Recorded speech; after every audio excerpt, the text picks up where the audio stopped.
Momento importante oggi anche per queste riflessioni che saranno fatte anche nei confronti dei ragazzi del liceo classico. Sì, certo, utilizziamo questa occasione e ringrazio chi mi ha invitato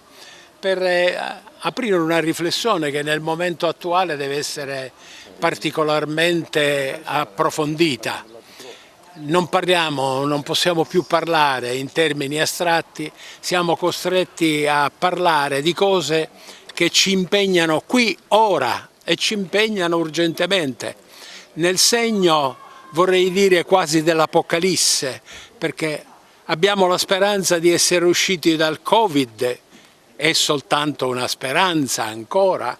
e siamo in una situazione nella quale la prospettiva della guerra, che ci sembrava lontana, distante da noi, non così prossima, è invece dietro l'angolo, perché l'invasione da parte della Russia dell'Ucraina è una operazione militare che tocca il confine est dell'Europa. Avessero potuto vincere e battere l'Ucraina, i russi sarebbero arrivati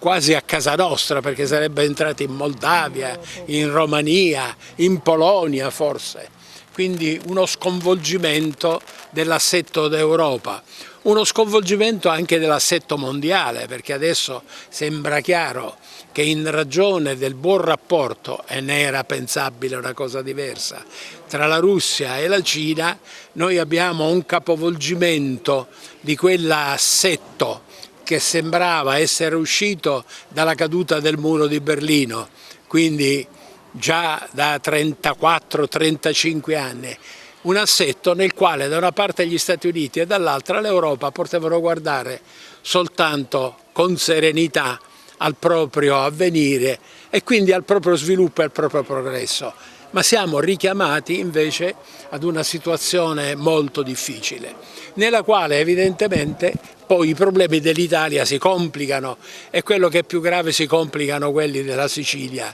che doveva essere oggi messa nelle condizioni di ripartire in modo adeguato. Tutto qua.